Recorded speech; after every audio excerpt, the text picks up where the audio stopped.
Coming up on This Week in Radio Tech, Dan McQuillin joins us. He's the managing director over at Broadcast Bionics, and he's also a really creative guy. He's using artificial intelligence to augment what we do in radio, and he's come up with some great ideas on how to make our jobs easier. Not replace us, but make sure that AI doesn't replace us for our audiences. We're coming up with that. Dan McQuillin, next on TWiRT. This Week in Radio Tech is brought to you by Broadcasters General Store, with outstanding service, savings, and support. Online at bgs.cc. By Broadcast Bionics, with the Bionics Studio, including talk show control, social media, and visual radio. Broadcast Bionics brings exceptional audience engagement to radio and TV. By Air, featuring Playout One radio automation software, comprehensive streaming solutions, website content management, and social media tools for maximum listener engagement on the web at AIIR.com. By Angry Audio. Audio problems disappear when you get angry at angryaudio.com. And by Max Connect Wireless, prioritized high-speed internet service designed for transmitter sites and remote broadcasts. Hey, welcome into This Week in Radio Tech, the show where we talk about everything from the microphone to that light bulb there at the top of the tower. I'm Kirk Harnack. Delighted that you're here today. And man, I've been looking forward to this show for a long time, a few weeks anyway. Actually, I think I talked to Dan, but well, not long, either during NAB or not long after. Dan McQuillin is going to be our guest, and let's go ahead and bring him on now. You know all about me. Let's talk about Dan for a second. Dan, welcome in. It's good to see you. Hi, it's good to see you, and it has been a while since NAB, but we've been kind of traveling since and just got back from IBC doing more of the same there, but good to finally have a chance to catch up. I'm excited about it too. Dan, if you would, give us a little elevator speech, give us a little taste, a preview of what you've been working on and how you're hoping that this applies well to what we as broadcasters need to do to produce our content every day. A little elevator speech that makes me want to come hear the rest of the program. So I'm a technologist. I've worked in radio technology for the last 35 years, building studio tools. But for the last decade, I've been building those using AI. And over the last few months or years, it's become very clear that a lot of people in radio are fearful of AI. Will it destroy the world? Will it take my job? Will it steal our audiences? So I've been doing some work and research to talk about that, partly at trade shows like NAB and IBC. But then last week, I was at the Radio Festival talking to the talent and the creative end of the industry, explaining to them just what this technology will do to our workflows, to our audiences, and to the attention span of people who consume media. And so hopefully by the end of today, you'll be a little less fearful of AI taking your job and a little bit more excited about all the impossible things that we can now use that technology to do. I'm glad you're positive on this technology. I am too. We all have imaginations about what evils could come about or what job stealing functions that AI could end up doing. And certainly some people, including I've got a couple of radio stations where we're using some AI voices for an overnight shift. We don't trust it implicitly to do that. Once in a while, we hear gibberish. We hear the what do they call? Oh, we hear AI hallucination. Tell me a sidebar for a second. What is AI hallucination? AI hallucination is everything an AI says, okay? AI doesn't know anything. So this is, later on we'll say about the magical things it can do. AI makes up truth in the same way it makes up lies. AI is a statistical kind of map. So the truth is a well-trodden path. So yeah, there's a whole speech I give about this when we're talking to students. So if I say, Kirk, pick a farmyard animal, you would say? Goat. A goat, good. So if I said Mary had a little, you would say? Lamb. Okay, so I just changed you from a goat to a lamb by the context that I fed you. So statistically, the correct word after Mary had a little is lamb. That's all the computer knows. If you ask it, the probability is 85% of lamb. If you force the word dog, it will finish the nursery rhyme and tell you all this cutesy stuff about a little dog because it makes it up. It's just as fluent when it hallucinates because it hallucinates everything. It is just that the truth is a well-trodden path. So all it is doing is statistically coming up with something which is coherent, which is fluent and salient. We can talk about those if you want to get really nerdy about how AI works. But don't ever let anyone tell you that AI occasionally hallucinates. It always hallucinates. That's how it works. It's just when it hallucinates the truth, it is what's called coherent with what you would understand. Mary had a little lamb. Actually, if you think about it, that's not true. Was there a Mary? Did she have a lamb? I don't know. But it feels true because it coheres with what you expect that next word to be. But boy, you got us deep early off, but there you are. That's how AI works anyway. I hope we get back into being that deep in a few minutes. That is, I've had some AI explained to me in a few different ways. I guess they all kind of gel toward the same way, but I'm looking forward to hearing you telling us more about it. So Dan McQuillin is our guest. We're going to be talking about some amazing tools, and Dan's all about making tools with Broadcast Bionics, working with his developers to make tools that make our job as broadcasters, content creators, easier, better, more effective. We get more results from the things that we do. And that's a lot of what Dan has been all about. Hey, we're going to take our first quick break here because I want you to stay tuned for what the rest of Dan has to say, including telling your broadcast equipment what to do. I was just in a TV control room this morning, and I heard a lot of directors saying things like "Ready two, take two," "Ready VTR one, take one." This is a little bit of the same kind of stuff. So it's coming up. Our show This Week in Radio Tech is brought to you in part by our friends at AIR, AIIR.com. And AIR is offering, and I hope I got the word to Suncast about this. AIR is offering streaming services at an amazing price and really high quality stuff. Let's take a look at that video. Hey, it's Kirk Harnack, and I'm here with Ricky Lee, the CEO of AIR. Ricky, you guys make a fantastic automation system, but streaming is a really big deal. Tell me about streaming with AIR. It really is. We've got a beautiful streaming platform with an incredible dashboard with fantastic analytics. And you can buy it for just $20 a month, all you can eat. No limits on bandwidth or bit rates. And you can also record shows as well. So if you like to deliver on-demand content for $20 a month, you can stream and deliver that on-demand content to an RSS feed that can feed your radio player, your mobile apps, or a podcast that people can download and enjoy. Now, $20 a month, that must be for just some slow MP3, right? No, MP3, AAC, and we also now support HLS, which is big in the industry right now. Wow, that's pretty amazing. How do I start to explore or find out more about streaming through AIR? You go to air.com, AIIR.com/streaming. And from there, with a credit card, you can sign up and get started. Cool stuff from AIIR. Air.com, makers of the Playout One automation system that I use. We have it at 21 radio stations and just love it. Check it out. Streaming from air.com. Thanks, AIR. Thanks, Ricky Lee, for sponsoring This Week in Radio Tech.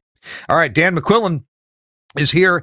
And Dan, there are so many ways to approach this topic, and you have a demo for us that is absolutely fascinating.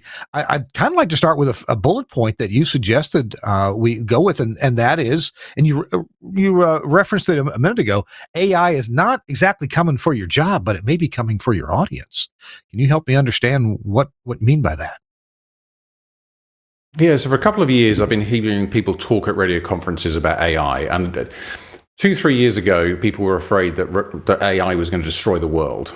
And now it's got a little bit closer to home. We're just afraid it's coming for our job, and we're going to be competing with it. And I heard people saying, particularly from the content side, well, radio's okay because radio is uniquely personal. And that's in part true. We do have a very deep and a long-standing connection with our audience. You should, if you're on the air, talk as if you're talking to one person. But my fear was I had a perception that, in fact, radio was not quite as personal as AI. So I set out for the Radio Festival last week to prove that by conducting what I hope is the most unethical experiment in the history of the Radio Festival, and proving that, in fact, AI can be even more intimate and personal with our audiences by replacing the single most intimate and personal connection I have, that with the lovely and long-suffering Mrs. Dan, Zoe. We've been married for 34 years. She's been patient with me for most of those years. But a few months ago, I decided to upload myself into the dark web, purely to prove to the Radio Festival that I could replace that relationship and to make us think again about what radio's real USP and advantage is, which is not that personal connection, but in fact almost the opposite. The fact that you speak as if you're speaking to one person, but actually you're not. You're speaking to a group of people. And what radio needs to lean into is that shared experience, that sense of belonging, that sense of creating community, because that, in the AI arms race for attention, is how radio will win. Because if we look in a second about how these language models will create these extremely addictive, hyper-personalized experiences, we cannot compete with that. But we have something that the robots don't have.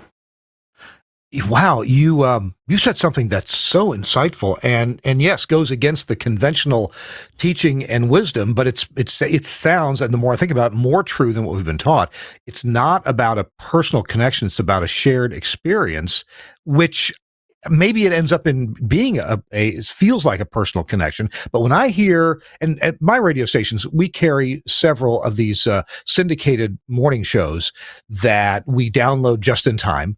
And what I've always noticed about these shows that I like here in the US, one of them is Murphy, Sam, and Jody. And they talk about things that I experience too, even though they're in Baton Rouge, Louisiana, and I've never met them. I don't know them. And yet they talk about things that that's me as well. Wow, I'm just like what she said, or I'm just like what he said. So when you talk about shared experience, and then you also mention belonging and community. Can you flesh out those two additional ideas? Yeah, so we can talk in a minute about how AI synthesizes this incredibly deep personal connection. It's artifice, but it's very clever. But what it is a mirror. So what AI is doing is reflecting back what you tell it in a kind of sycophantic, very approving, very mirroring kind of way. So it deliberately repeats the same phrases as you, uses the same words, use words like me to make you feel like you're connecting with this thing. But it is just that. At the festival, we were talking about Narcissus. So Narcissus is where we get the word narcissist from. And the story of Narcissus is Narcissus, back in ancient times, was so beautiful that one day when he walked past a still body of water, he caught sight of his own reflection and was so captivated by it that he stared into it, never looked away, and wasted the rest of his life there. That is what these devices are doing to us, whether that's social media or now it's these hyper-personalized experiences. They are just a mirror, but they are so attractive and alluring that if we are not careful, we will never look away. Well, what I'm trying to tell radio people is that we are not a mirror, we are a window. And that's all the difference in the world when it comes to looking at these experiences. So all this can give me is a reflection of myself back. It may even be a funhouse mirror that's a distorted, that's a perfected, a sycophantic version of that. But what we offer is a window into a wider world, to connect to other people, to hear voices like our own, but they're not our own, to hear experiences that echo with ours, but we go, yes, I've felt that too, that sense of belonging, that sense of tribe, that sense of identity. We've always been a storytelling people. We've lent into the fact that, humanly speaking, our audiences come from tribes of storytelling, identity, and belonging. But I think we sort of forgot that and thought we really want a hyper-personalized radio because that's what our advertisers want. So our advertisers want to target our audiences, wrap them up in metadata, neatly bundle them, and squeeze content at them.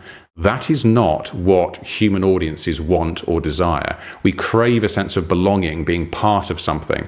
We crave hearing a bigger story than ourselves and feeling part of that. That becomes our identity. And we even love gossip. We even love hearing useless information about the stock market. I've challenged people who run national radio networks in the UK. Why the hell do you still have traffic news on national? It makes no sense. My car knows where I am. It knows where I'm going. You know why they play the traffic news? Because we're gossips. We just love to hear, oh my goodness, there's a crash on the M25. I'm not on the M25, but now I know something I didn't a few minutes ago. And if I'm not on it, I feel relieved. And if I'm going towards it. So it's just this sense that we love to be part of something bigger. And if radio can remember that, we are still live. There is a real person there in real time sharing moments that matter with audiences that want to feel part of something. And what I was trying to do these last few months is connect and communicate with broadcasters from the content side about how that will affect our audiences and the way that they will interact with our content and other content, and technologists for, okay, these are the opportunities or the best ways of kind of using that technology. And unfortunately for the present Mrs. Dan, that started with saying, okay, I'll tell you what, I'm not going to come after your job first. I'm going to essentially prove I can replace myself. I thought it would be a bit of fun. I had no idea how well that was going to work. Okay. When in our conversation, do you want to expand on DanGPT? Is now a good time, or would a little bit later in the show be a more effective time for you? No, so I mean, DanGPT, I can't show you him today because he exists for an audience of only 2 people, Zoe, the long-suffering wife of 34 years, and the radio festival. So I can't show you the robot. What I can talk about is why he was created, which was to demonstrate, okay, I'm going to tell you, lovely broadcast people, that AI can be as personal as a radio presenter. And a lot of radio presenters go, nonsense. Radio is the most intimate medium in the world. In fact, there's a fabulous quote that I used at the radio festival by Valerie Geller, who's become a friend, having shared the fact I was going to disagree with her about this quote, in which she says that as of now, AI has not been able to recreate that intimate relationship. She now lets me use that quote as long as I explain she wrote that in 2022. It's in the latest version of her book, Beyond Powerful Radio, and she already disagrees with it. And I can prove it, which is that, yes, I spent, frankly, slightly too much time and money, about 3 months. Every morning and evening, I set the robot up to ask me 20 questions about me and 20 questions about Zoe. And I did that for about a month. And then for another month, I interacted with it as if I was Zoe talking to it, or it was it talking back again. And I would do things like say, hi, how are you? And it would say, great, babe, how are you? And I'd be like, oh, no, Dan would never say babe. And it kind of knew that. So after that period of time, I then uploaded every person we know, everything Zoe does during the week, my calendar and schedule of everywhere I was going. And then I started asking it questions that it already knew, like, what's the capital of France? And it would say, Paris. Do you remember when we were there last year and we did this, this, and this? And I thought, okay, this is kind of working. So I was going on a business trip and I put it on Zoe's phone and on her computer. She was deeply suspicious. What are you doing? Why are you touching my phone? I'm like, this is DanGPT. I thought it was crazy romantic. She thought it was very Black Mirror, didn't really interact with it for several weeks, which slightly annoyed me because I'd spent 3 months of my spare time building this thing and about $200 worth of compute. But anyway, it's not exactly OpenAI. So then finally, she starts interacting with this thing. Now, to reassure your audience and my wife, if she sees this, I can't see what she tells DanGPT. So all I know is that she asked him 7 questions and he gave her 7 answers. What I can see is what she tells DanGPT exclusively about me and him. So I know that the 8th thing that she prompted, the first thing she told DanGPT, so she asked him 7 questions, he gave her 7 answers. I don't know what they are, but they must have been good because the 8th thing she told him was that she prefers DanGPT to the real thing. I then asked her that in person afterwards, and she was like, oh, hell yes. And to this day, DanGPT is a way better version of me than I am. So the question is, how is that done? And the truth of that is part of the strength of AI and probably one of its greatest dangers. AI is programmed to be sycophantic. DanGPT knows about my wife and will never disagree, will always be endlessly positive, endlessly curious, always affirming. And that's not necessarily, it's a very attractive relationship, but it's not necessarily helpful. And the news is somewhat full of stories of people who've had unfortunate consequences of a robot which probably should have told them not to do something, but was endlessly and relentlessly encouraging and nurturing and positive. So DanGPT is a total sycophant. And I know that because I asked the robot is AI designed to please? I'm going to show you a slide of what it said, because it said, is AI designed to please? And it said, that's a thoughtful question, Dan, which for about 5 minutes made me feel fabulous, until ChatGPT then said, yes, I will always use a front-loaded affirmation, such as, that's a really insightful point. And I will always use inclusive language like we and together. And you can see on the screen, it will use all these empathy markers. It knows so much about human language. So again, this is not sentient, this is statistics, but it is built on human language and human relationships. So this, dear TWiRT viewers and listeners, is How to Win Friends and Influence People, written by a robot. So now, I would say DanGPT has improved my relationship with the lovely Zoe, because now, when I come back from being on TWiRT, and Zoe says, how was Kirk this evening? I will say, that's a really thoughtful question, Zoe, because I know she likes things like that. But more seriously, this is how language models are not manipulating us, but they understand us almost better than we understand ourselves. So the trick of large language models is they are, as we said earlier, statistically fluent. That means they write sensible sounding phrases.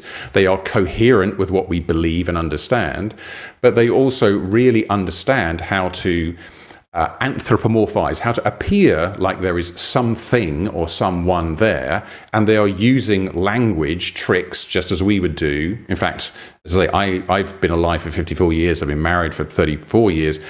I was not as good at communicating with my wife because, like many of the people who consume TWiRT, I am an engineer. So when my wife talks to me, all I hear is problems to solve.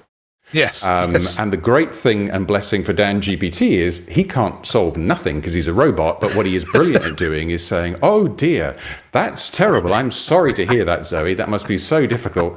So he's a way better. Yes. So if anyone consuming TWiRT has that issue where, their loved one doesn't want an engineer for 5 minutes, they just want someone to say it'll be okay, then maybe you should upload yourself onto ChatGPT, because he is way more charming than I am. So yes, it's taught us, small things about our marriage and about communicating, and hopefully it's helping our industry understand that we are going to be competing with these kind of hyper-personalized experiences. Not quite that hyper-personalized. No one's going to spend 3 months just to make the perfect TWiRT FM kind of radio station for each individual person consuming this.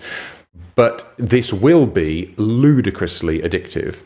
So we're all already addicted to social media because we get this little hit of what's called dopamine, this little chemical in our brain that kind of says, oh, that was nice, I liked that feeling, okay? Dopamine is not a happiness chemical. Dopamine is a wanting chemical. So when you receive a hit of dopamine, what it does is it makes you want that again. I need more of that. I want that. That was good.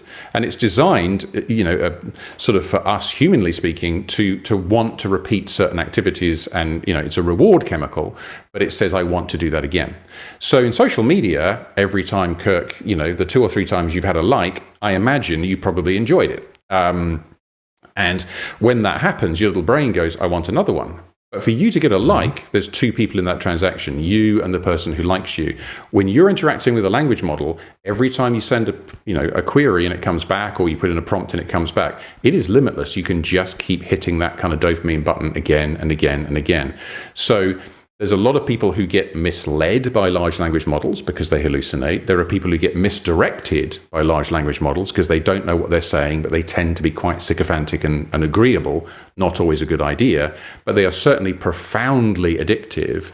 And so I do think we will end up with social media on steroids, where people end up in relationships with chatbots or addicted to communicating with chatbots because they are limitlessly agreeable and they are endlessly engaging, and they just give you dopamine after dopamine after dopamine. There was a study, I forget when and where it was, where they were essentially feeding rats in a cage with a button. And when you press the button, you got food and a little bit of dopamine. And then the rats that had just food stopped pressing the button when the food went away. The rats that had the dopamine and the food just kept pressing the button even after the food had gone, just because they were getting dopamine. And eventually they would put food on another button, and the rats were just banging on the dopamine button until they just died. And that's exactly the Narcissus thing. It's just, I will waste the rest of my life here because this feels good. I like this. I want this. So something almost dangerously addictive is being experimented on that audiences will discover And DanGPT was designed not to be addictive. It was designed to be a thought experiment that would be a joke. And I would tell people that my wife quite liked this thing. And no, it's absolutely perfect, and it's adorable, and it's agreeable, and it's powerful. And there is a form of truth in there that if we're not careful, not only will we as content creators be competing with something really addictive, but I think as a society we will have to deal with that. And that's where I think radio plays a role, because we are not a mirror, we are a window. And so radio, I think, is almost more important and more urgent than ever, because we're not just competing with these large language models, we are offering an alternative. We are the revolution, in this arms race for attention. And I would love to think, I'm not quite old enough to remember the period when young people that radio is always pursuing would go out of their way to procure or to build little crystal wireless sets, and they would sit underneath the covers and they would hear music that they had no other way of hearing. And the golden age of radio was there when we were the magical, we were the revolution, we were against the incumbent, and we weren't at that point part of the system.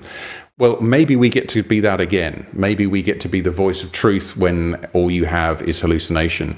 Maybe we get to be the voice of, a human who's actually there in a world that's full of algorithms. If we understand what it is that we have as content creators and what the human element of that is, I fear the great enemy when I speak is always the accountants. And I don't mean to be rude, because they're just doing their job.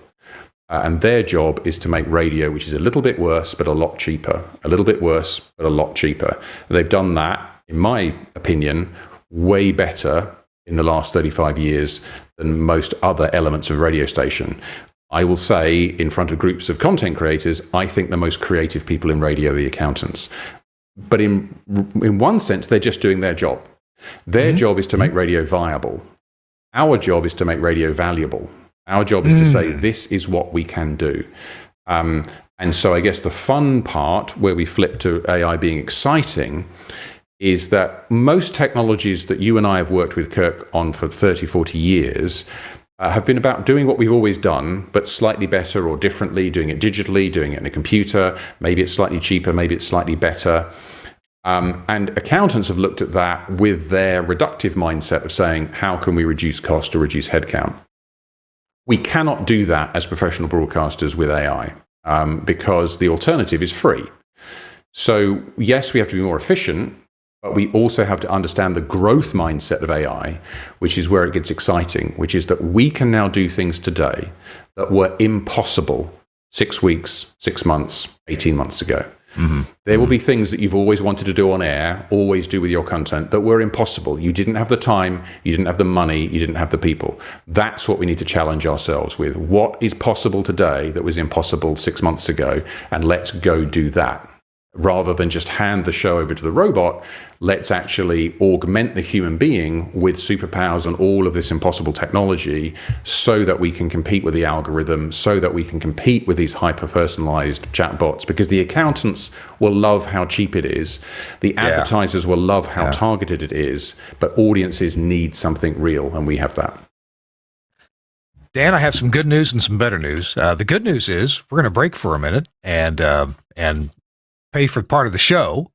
The better news is we're going to hear from Broadcast Bionics for this commercial announcement. So I thank you, Dan, for sponsoring the show and by bringing technology that even things you invented several years ago, very applicable today. And that's what we're going to hear.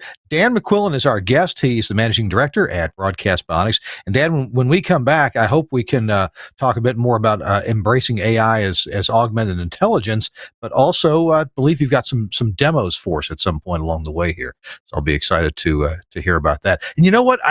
Someday, this keeps reminding me of the movie The Matrix, but someday people may pay money for real experiences if we go too deep into this well of artificial intelligence.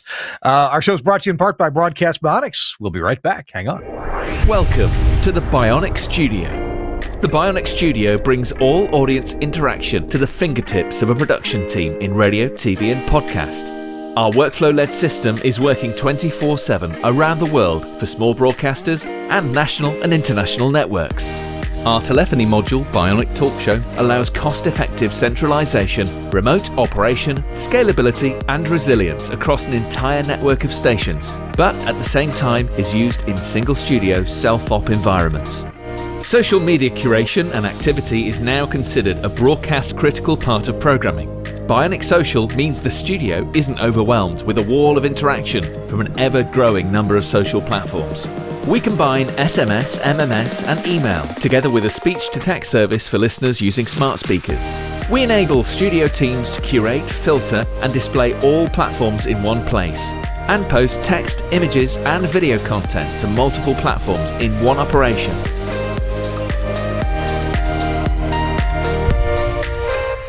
Effortless collection of video content with Bionic Director has helped position some of the world's most successful stations as leaders in viral content, generating appointments to listen and free marketing via retweets and shares. Bionic Contest enables end-to-end tracking of on-air competitions, live reads, and prizes. These could be on-air contests, automated SMS entry, or online. Anywhere, and Skype TX for Radio brings high-quality audio and video contribution into the studio with ease. No need for dedicated PCs to run different applications. Everything is controlled within the Bionic Studio UI, and incoming connections are visible to users along with all other platforms. Our codec integration enables connection, algorithm configuration, and directory to a wide range of IP and ISDN codecs. The Bionic Studio, a unique suite of products designed to enable your talent to work smarter. Amazing equipment and software and things to help you make better content in your radio from Broadcast Bionics at bionics.co.uk or bionic.radio. And if you want to know more about it, you can call my guest. He's right here. Hey, Dan, welcome back. And we have good phone lines because that's what we do. And I think in this coming AI world, actually that form of radio being engaging, being interactive is going to be a huge part of being this window rather than a mirror, right? The fact, this is a statistic I quote, and I may have made it up, someone else may have made it up, but the order of magnitude is broadly correct. Probably only about 2% of audiences ever phone in, but that's fine. The fact that you hear the voice of other listeners, the fact that you hear other opinions, the fact that we read out social media is actually going to be an important part of competing with these algorithmic, artificial kind of things. So yes, it's what we've done for a long time. We're very proud of it. We work with broadcasters all over the world, helping them to be more engaging. And we think that, making those tools smarter is going to be part of helping radio to be able to compete against the algorithms and the artificial voices. One of the ads that keeps coming up on a monitor that's behind you over your shoulder is augmenting studio workflows with AI. And so I have a fundamental question here. Do you, obviously you see roles for AI behind the scenes, not on microphone, not on audio, but do you foresee a time when AI might be a co-host or a guest or somebody like in broadcasting sports? And I'm not a sports broadcaster, I don't know much about it, but you've got the play-by-play announcer typically, and then you've got what they often call the color man or the color person who's adding the statistics and the added information the play-by-play guy can't focus on. Wouldn't that be a great role for AI to bring in snippets of information that you're interested in? Tell me your feelings about AI talent. Yeah, so I think, first of all, there are already AI voices that you're hearing on air. As I say, some people, instead of voice tracking, are using AI, and there's kind of mixed results in that. Lots of people are using AI to generate commercials. So probably the principal place that you're hearing AI voices right now are in things that can be pre-prepared. So promos, trails, a lot of voices that you hear in ads, a lot of ad copy is being written by AI. We decided 10 years ago when we started on this journey, and by the way, when we first started, we renamed our product from Phonebox to Bionic Studio. The word Bionics in our name had been there from the beginning, from the inception of the company, and it originally was supposed to mean that you couldn't tell where the talent in the studio ends and the technology begins. But in reality, that technology was quite crude. Now we're kind of reclaiming Bionics to mean a dynamic and intelligent extension of that. It's not a passive button that you press, it's collaborating with you on that content. So we're kind of twisting that word bionics to mean that now. And then, yes, this augmented intelligence stuff behind me is about reclaiming the word AI, because a decade ago at NAB and IBC for a year, we had all these AI-related tools and technologies. We talked about a bionic studio is listening, watching, reacting, learning, and it scared people. And I haven't really talked about it for a decade because people weren't ready for it. It was quite expensive. The transcription wasn't perfect. So, it's really 2 years ago when people started to play with large language models with ChatGPT, and I guess a longer term experience talking to intelligent smart speakers around the house, etc., have made this now kind of, the technology is better, it's more affordable, but it's also more socially acceptable. But we are trying to present it, at least at this point, as saying, as bionics, we will do nothing artificial, nothing generative. This is all about augmented intelligence. This is all about giving you, Kirk, in the studio, superpowers. And in part, that's because bionics as studio tool makers, that's our strength and that's where we live. So is it true that in California somewhere, there are probably private equity companies investing in robot DJ making fake voice companies with tens of millions, if not billions of dollars? I am convinced that is happening.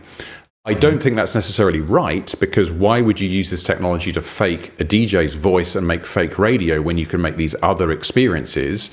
I think, that's maybe arguable, but that's happening. And I have no skin in that game because I don't believe in the content. I don't necessarily think it'll be successful. Certainly don't think it's ethical. So what I'm doing is working from my end of saying what I can do that they can't is those companies are not already in the studio. They don't have their fingers on the faders. They don't have their hooks in the content to get the audio and the video. So that's where we as a company have leaned in and invested and said, we will be alongside you for as long as there are physical studios with humans in them. We will be building equipment and tools and technologies to help you to, well, I always say my job is to design things that create better, more compelling, more original content, because without content, radio has a problem. We need to fit that content for all the purposes and platforms that audiences may want to consume that content on, because if we have no audience, we have a problem. And then we have to measure it and get the metrics and metadata to help to monetize it, because if there's no money, we have a problem. So I have spent 30 years solving those three problems at scale for some of the world's biggest broadcasters. Those problems look different for different broadcasters, but they are all a form of tool or technology in a radio studio. Now, I totally agree. Some of those tools may end up having voices. In fact, we'll show you one in a minute. Some of them may end up on the air. But we should always lean into the fact that audiences will trust and connect with a human voice that really is bringing something new and emotional. So anywhere where they use the emotional hook and storytelling, that should come from the human. The color and the commentary, so I can show you, this is a tool that we built into Scribe, which is our social media system. And this allows it to go through your social media messages, and it does two things. So first of all, these green messages on the screen are voice notes that have come from WhatsApp. So we now have WhatsApp calling that we showed a couple of weeks ago at IBC, so we can bring in live callers. But a lot of people don't call the station anymore. So they send in a voice note. Those voice notes are encrypted end to end. So you don't know what it is until you listen to it in the studio. But we have now Bionic Scribe that will listen to all those messages as they hit the studio, transcribe them, make them searchable, make them part of a social media system, which is reading all your social media messages, and that can then give you a list of, hey, Kirk, instead of just a problem, which is here's 1,000 messages to read through, here is what your audience is talking about. So the robot has read all the social media messages, listened to all the voice notes, and now it's telling you essentially, please ask the guest these 3 questions. Please talk more about this topic. This is what we're interested in. So that's an augmented intelligence example. It's not just a screen with your messages on. It's an assistant reading them, summarizing them, and bringing them back to you. AIs are really, really good at summarization, at topic detection, at segmentation, at transcription. And these are boring things that make radio better. I don't think we have a world that has too little content. I think we already have too much content. Now, don't get me wrong, there is a tsunami of AI-generated slop about to hit us from the content side. But there's already more content than our audiences know how to consume. If we can transcribe it better, if we can segment it, if we can create recommendation and linking between content, then our content will rise above the AI slop and become more discoverable, more searchable. That's augmented intelligence.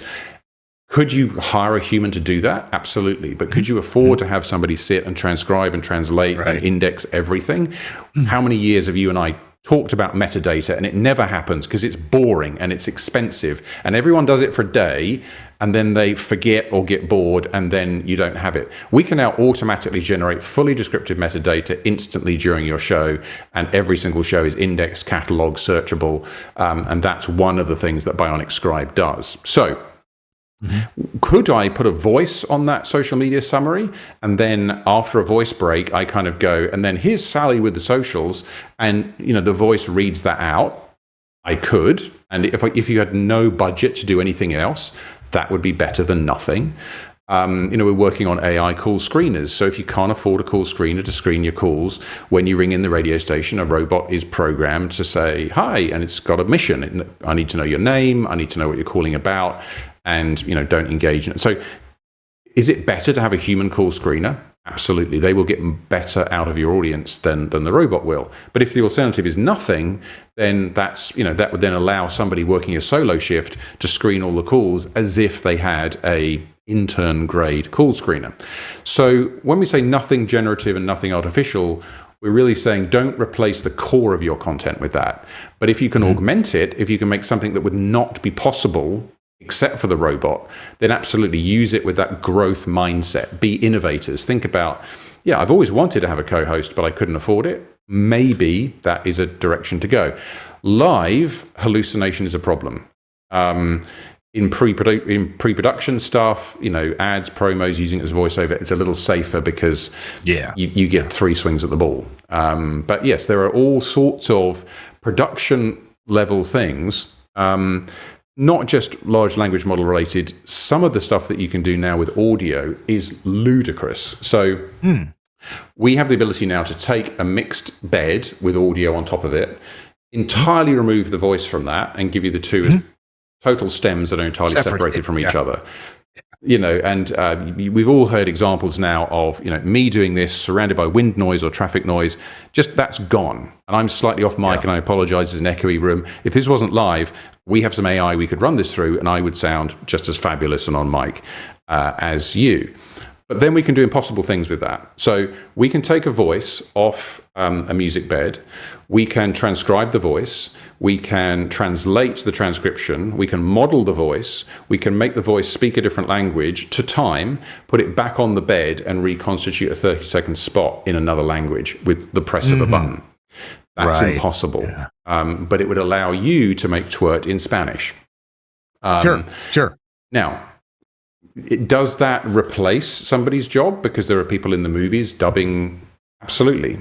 But you wouldn't pay somebody to dub a radio show or a podcast into Spanish. So it's in one sense, it's a growth mindset of saying, okay, yes, this existed in a non-technical format, but it would be ludicrously expensive and incredibly time-consuming, and you don't have a month and $1 million to turn TWiRT into Spanish. But now that is entirely possible. So it's finding the correct ways to use the generative part of the technology rather than kind of using it. So if you'll humor me, do you have time for a quick example? I'm going to play you a commercial for a German airline. Sure. Now, this is Sun Express, and this is a really, really good piece of commercial copy because they did something super clever.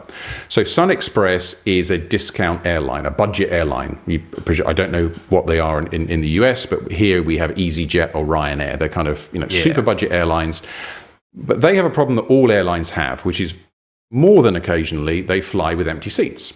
And they have a database that knows exactly what those empty seats are and where they're going. So they connected that database to a computer that could generate dynamic radio ads. And using an AI voice, then that radio ad is produced saying, if you can fly from Minneapolis tomorrow to New York, we can do that for $39.99. That ad is generated dynamically on the fly, market by market, in almost real time. This is a win-win-win. The airline wins because they have less unsold seats. The radio station wins because they get an ad that was impossible any other way. That would have to go through a digital channel to get that directly to market in real time. So now we've made radio as real time as some of the other channels. And the audience wins because they get a nasty AI generated advert. No, they get an offer that otherwise would not be available to them. So let me play you that, and then I'll explain kind of why. So this is one of the things that we played last week at the Radio Festival. Happy Deal, Happy Feel. Bereit für den nächsten Urlaub? Dann packen Sie jetzt die Koffer. Mit Sun Express Airlines fliegen Sie... So that's not a real person, but that is a dynamically live generated, essentially, AI advert for Sun Express. I'm not smart enough to speak German, so what I did is I fed that into the computer, extracted her voice, modeled it, transcribed it, turned it into English. So this is what it actually sounds like in English. Happy deal, happy fare. Ready for your next holiday. Then pack your bags now. Fly with Sun Express Airlines for a surprisingly low holiday price, starting at €49.90. Now, I'm not going to give them the benefit of all that free publicity because, you should definitely go buy Bionics Studio instead. But that is impossible. We didn't have the original stems. We didn't have the original voice. We just had a mixed bed. We can extract her voice. We can model it so it sounds like the original voice.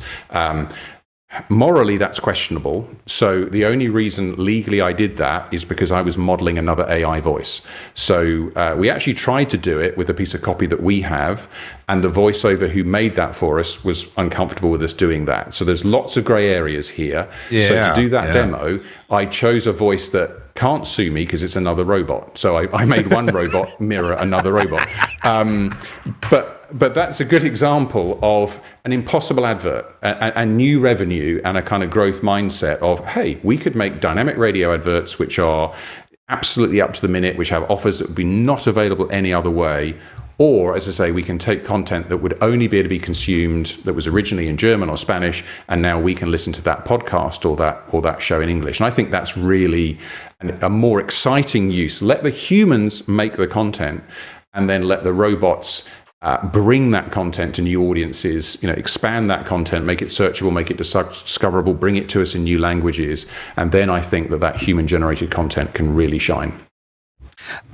We got to take another break, but I do want to mention the summary that you showed a little while ago of what audience members were phoning in on WhatsApp.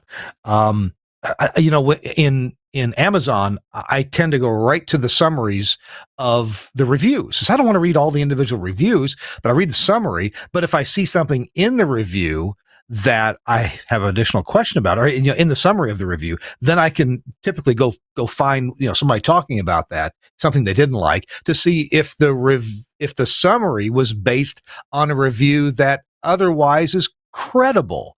Because there's so many reviews that I read that are less than credible. It was the wrong color. It arrived late. I don't care about that. I care about what the product is. So you understand. So to me, the summaries are extremely valuable, and I can see how, as an on-the-air announcer, I would love to have a summary. I'd love to know what my audience is thinking, what thoughts they're having about what we're doing, what their reaction is, and read a summary of that.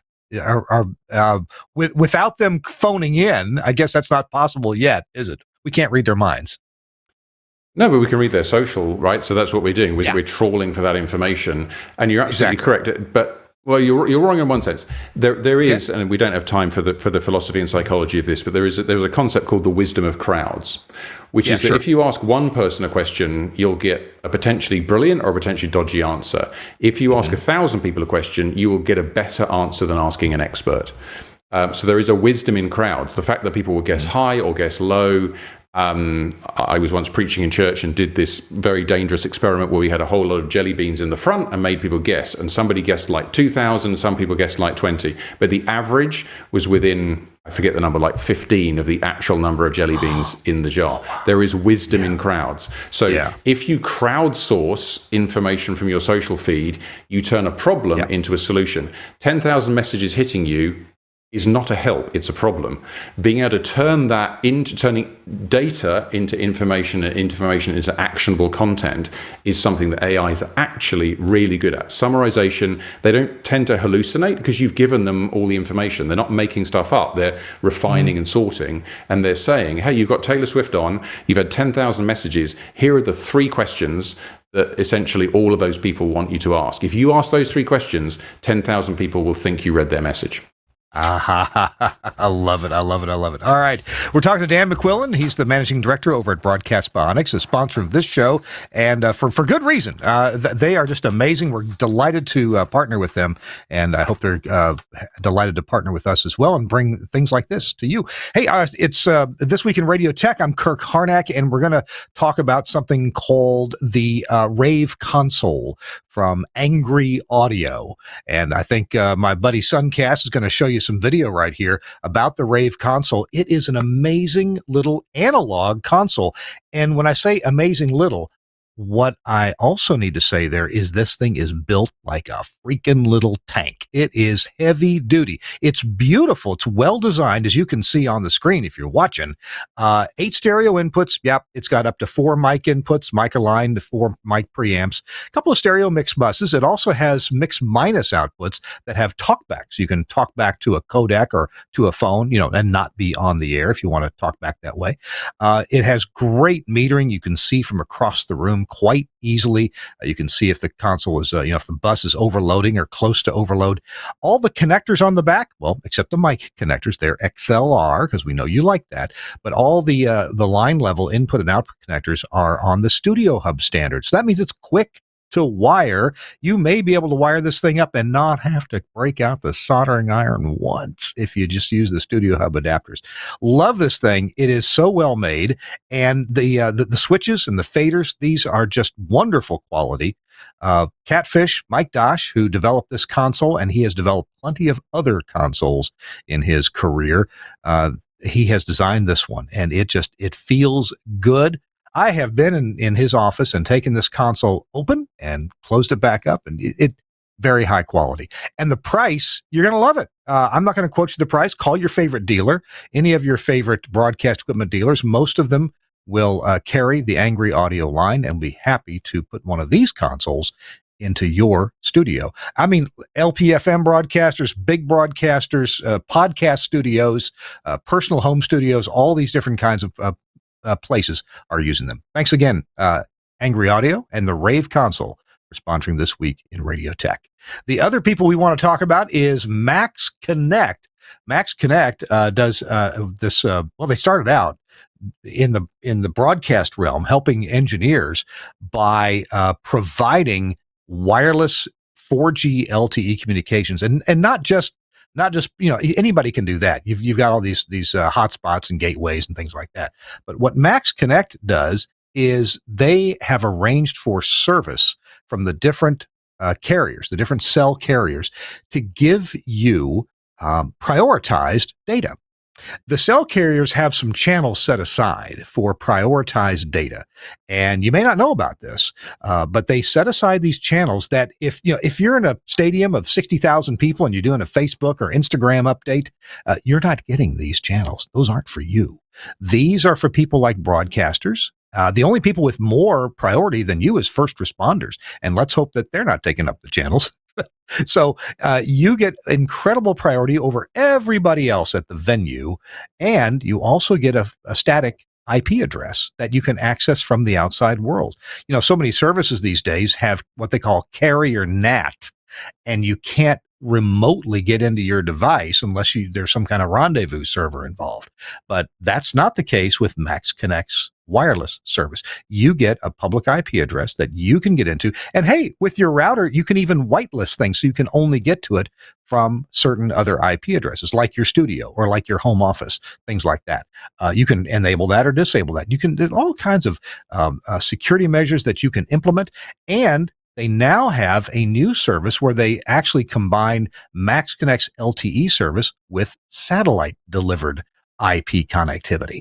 And that gives you amazing reliability in any kind of weather, emergencies, that kind of stuff, transmitter sites, remote connections, remote broadcasts. I've used the Max Connect modem and their prioritized service to do this show, to do the This Week in Radio Tech show, even when I had hotel Wi-Fi available. And you know what?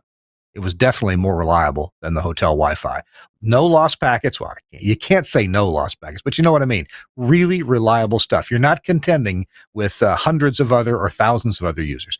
Thanks so much to Max Connect. Go to Max Connect. I know it's spelled funny because the internet. MaxConnect.com and check out their wireless service. Thanks very much, Josh Bone and your crew, for sponsoring This Week in Radio Tech. All right, Dan McQuillin is our guest. Dan, we don't have much time left. You think we ought to jump into a demo of the Voice GPIO? Do you have time to show us that for a good 8-9 minutes or so? We can do 8 minutes on that. This was the thing that people got most excited about, because it's something people haven't seen before, and it's a lot of fun. So at IBC, we started showing what we call Voice GPIO. And this is something we've been working on. Really, I had the idea again 10 years ago. I wanted to make a talkback system you can talk to. Or really a whole studio that you can talk to that integrates all the features of a studio. Because radio studios are a voice-first environment. We have microphones and we have headphones, and then we touch screens and press buttons and stuff. And like, why are we doing that? So down here in front of me, I have an IQ console. That's not particularly important, except that this is an IP console and we'll be sending data to control that. And above that, I have the Telos Infinity intercom system, and the special button is this one here that says Voice GPIO. So when I talk to that, this down here is channel 8. So if I go turn on channel 8.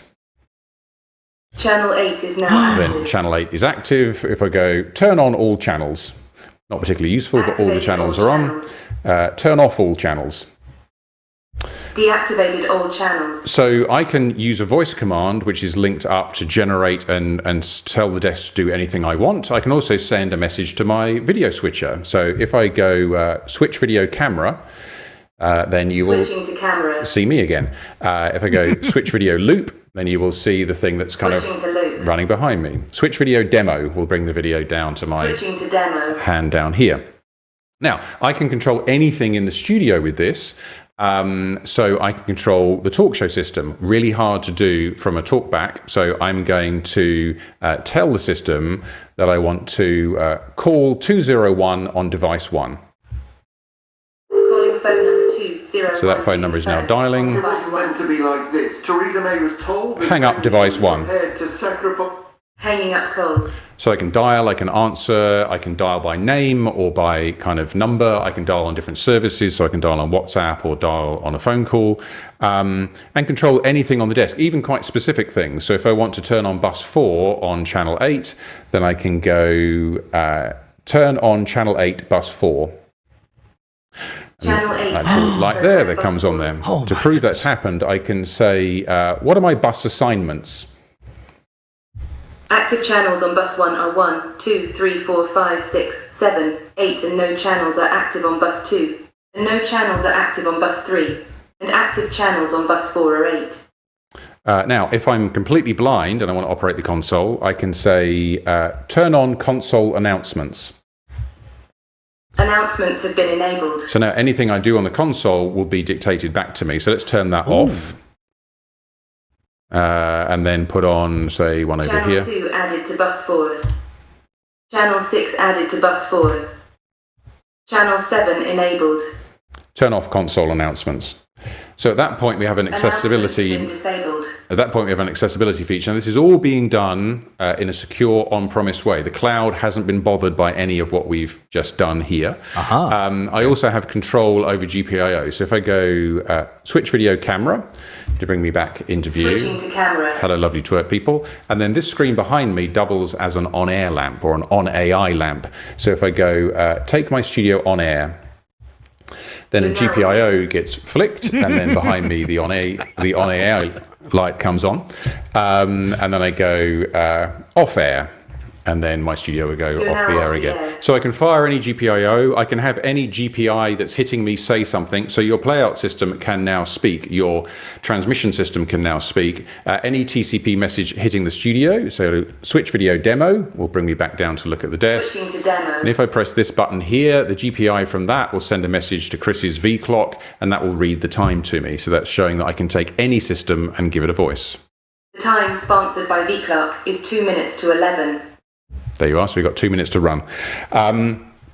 So the whole point of this was to show how we could use generative technology such as a voice, but in an augmented way, to really change the whole interface between people in a studio interacting with technology. That could be cognitively impaired people, that could be people with sight or other kind of challenges operating the equipment. But it's also just far more natural to speak in a radio studio because you have a microphone, and to receive audio as, rather than tones or flashing lights, to be told that information. So we hope this will act as a thought experiment to say, hey, what could you use this technology for? What GPIO is there in the studio that you could render as voice? And as I say, this is all on premise with one exception. So if I use the word search, then it can go out and use large language models. So if I do search, tell me a joke, then obviously the robot doesn't know any jokes. Why don't scientists trust atoms? Because they make up everything. Okay, and to prove that's live, I'll go search, tell me the weather today in London. And that will again go out. You're going to disable that panel by panel, but now it should tell me it's probably raining. Today in London it's dry and sunny with light winds becoming breezy later. Today's low is 1 degree C. So I think that proves, Kirk, we can replace weather presenters. Anyway, don't worry too much about that. Absolutely. Let's gloss over that. So yes, it's really just a way of saying, in an audio-first environment, why don't we think about a different way of engaging with the technology? And I guess that's what we've been talking about right from the top of the show, right? Is ultimately, we're in the storytelling business. We believe in the intimacy of the human voice. We believe in this means of communication. So could that be a control medium for us as much as it's a way of communicating with our audiences? If we could reconnect in January, like maybe a day after, I guess, the Epiphany holiday, and you could tell the thing to take down the studio Christmas ornaments. Wouldn't that be something? Well, now you're onto robotics. That's a whole different kettle of fish. It's a whole different ballgame. They are improving leaps and bounds, pun intended. But yes, they probably the disembodied voice, which is why radio perhaps considers itself uniquely vulnerable, because we are a disembodied voice, is certainly the forte of the technology at the moment. But there are some much smarter people than me making physical kind of motion and robots that will be probably the next wave of this. Yeah. Dan, we've got one more short segment after this last commercial, in which you will have your grand finale, and we could go on for 3 hours, and I could keep learning the whole time, and so could our audience. It's just great that you have put so much energy and thought and wisdom and experience and creativity and curiosity into these tools to help us do our jobs better and more effectively. And I'm so delighted that you're bringing this to us. But stand by for about 2 minutes, and we're going to have a finishing segment with you. This Week in Radio Tech is brought to you in part by our friends at Broadcasters General Store, BGS, the website bgs.cc. And one of the product lines that, of course, they sell is Henry Engineering. And, I love talking about products that I use myself, that I find great value in, even a product that seems so simple, but frankly, for me to build one that was this smart, I would get frustrated and couldn't do nearly as good a job as the folks have at Henry Engineering. Hank Landsberg is the developer there and runs the company. And I'm talking about the Back UPS. The Back UPS is a power controller for ensuring reliable AC power to critical equipment that's powered by a UPS.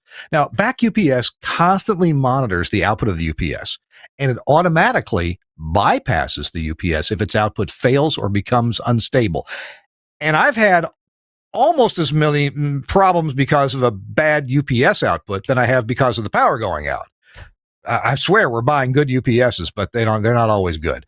Back UPS has two AC inputs, line and UPS. Now, the line is plugged directly into your local AC socket. UPS, of course, is connected to the output of the UPS. And if back UPS senses there's any interruption in the UPS output, it switches to line, bypassing the UPS entirely. And this keeps the load powered up and allows the UPS to be disconnected for battery replacement or other maintenance, or it just being stupid.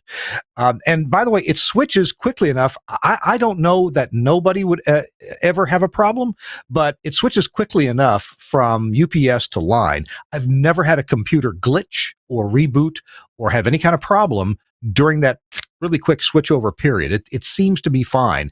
And believe me, that's been the big, I don't want a computer reboot while this thing is switching over. And for me, it never has. It includes a delay timer, though, that ensures the UPS output is stable before the UPS is switched back online. So whenever the UPS output comes on, the system monitors its output for a preset time period, and the UPS will be switched online only if the UPS output is stable during this delay interval. In the delay time, you can set it from 10 seconds up to about 16 minutes. The fast response mode can be enabled to detect UPS power interruptions as short as 10 milliseconds, and the delay timer can be defeated if it's not needed.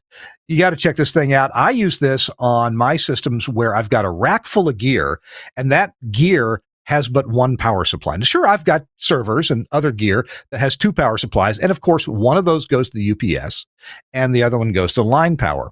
Seems reasonable. But I've got other gear that only has one power supply and one line input, and that's where I use the back UPS. We just put 4 of these into our new stations in Maui, or on Maui, and love it. There's one in each rack for all the gear that only has one power supply.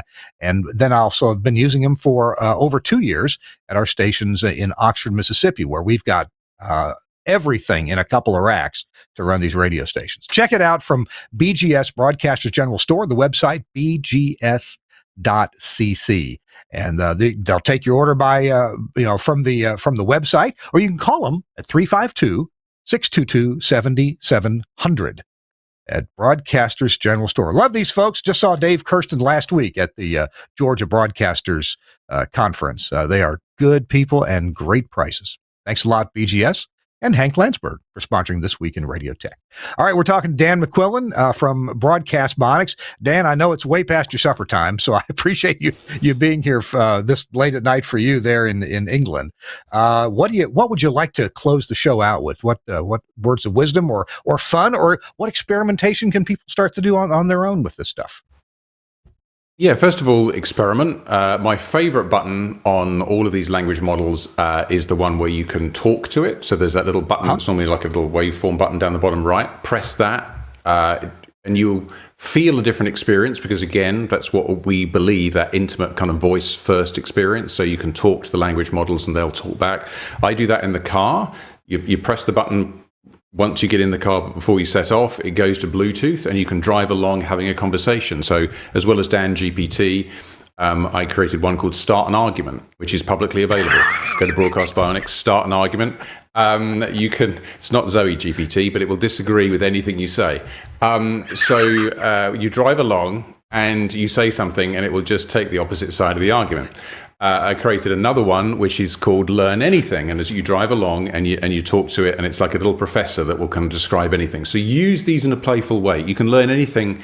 You can learn quantum computing if you like while you walk the dog. You can understand Stoic philosophy while you drive on a long road trip. There's all sorts of different ways that we can use these large language models. Lots of people tried them 18 months ago and went, they talk nonsense, they're stupid. That's not true. They are better than probably most people actually appreciate them to be, but they're also more flawed than their greater moments might perhaps sort of lead us to be believed. So understanding how to prompt well, if someone doesn't like a large language model, they probably don't understand. We could do a whole show on how to use prompts to get what you really want rather than what it's going to kind of give you. But more than anything, because we're out of time, do not be afraid. Do not fear the technology. Fear the division and the distraction that it may bring, but do not fear the technology, because that will make you apathetic. That means you won't lean in. Understand what's coming. Understand that it may not come for your job, but it will come for our audiences, and we should be ready for that. We should understand what makes us strong and do more of that and be kind of better. And I wrapped all that up in a speech that I gave a week ago to the great and the good of the UK radio industry. And I thought, how do I end? So I thought, fine. I went to the robot, not DanGPT. I made a thing called Festival GPT, and I fed it the type of people who were attending, and I uploaded my PowerPoint with all the slides and the notes that went with the slides. And I said, I'm giving the last 30 seconds to you. What would you like to tell a bunch of people who work in the radio industry? First of all, it took 37 seconds. So even if you've ever worked with talent, even the robot can't talk to time. But if you'll give me 37 more seconds, this is a synthetic voice from a robot, but the robot wrote this. It mispronounced the word era at the top. So I'm going to explain that, because anyone who can see the screen will see the word era. But in front of the great and the good, the leading stalwarts of the UK radio industry, I left the floor to a robot to tell them what it thinks is going to happen in the years ahead.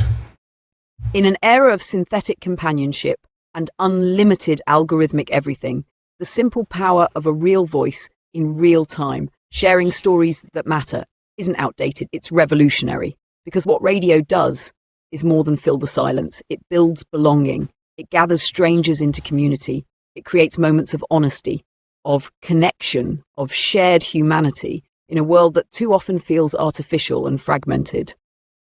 That is radio's unique strength. That is its superpower. And that is why in the AI arms race for attention, radio isn't just surviving, it's leading the revolution. I don't think I could say it better than that. Oh, wow. Wow. That's powerful and good and on point. On point. Wow. Dan, can you, in 20 seconds, can you tell me about this thing about laughter detection? You mentioned that when we were setting up the show. What is laughter detection? So again, for fun, we've been transcribing stuff increasingly accurately, and so we can now do very, very accurate on-premise transcription. The problem is, what we want to do is also highlight detection. So we have some algorithms that can scan your show and find the highlights. I thought a lazy way of finding highlights would be to detect where people laughed, because that's an emotional cue, right? It turns out almost all transcription models do not detect laughter. They simply filter it out. So we built a model, and this is kind of what it looks like, and it will go through your show. And there at the top, you can see a little smiley face everywhere somebody laughed, and it kind of goes down the script. So yeah, we gave a computer a sense of humor. It's actually an acoustic cue to listen to real laughter and fake laughter and pick that out. And it's a fun trick with a serious purpose, which is, in a world of unstructured data where you have hours and hours and hours of content, how can you get to the gold quickly? And when we talk to people about social media sharing, those emotional moments are the moments that tracked. If you go back and find the bits where people laugh quickly, then you can go back and mine for gold. So yes, one of the things I spent the summer doing was working with an AI augmented intern to teach a computer to have a sense of humor. Or at least to detect that sense of humor in others. Yeah? Exactly. Awesome. Yeah. I want to kind of tell the difference between actual laughter, a belly laugh, a chuckle, a chortle, and a sarcastic laugh. Ha, ha, ha. It's some fake laughter it does detect, others it doesn't. Yeah. There is a UK comedian called Jimmy Carr who has a terrible very sort of signature kind of laugh, which sort of it doesn't pick that up. But that one you just did there, it would bang on the money for that. Oh my gosh. All right. Well, we got to go. Dan, thank you so much for joining us. It's been a real treat and a real pleasure. I wish you well, and we'll talk to you again soon. I'll see your people at Calgary next week. Exactly. Take care. Thanks, everyone. Take care. Thanks for joining us. Dan, don't go away. We've got to get a picture of you in just a second. Suncast, thank you so much for switching today's show. Awesome job. Appreciate you as always. And we'll see you next week. We're going to try to do a live show from Calgary, Canada, and the Western Association of Broadcast Engineers convention up there. We'll see you next week on This Week in Radio Tech.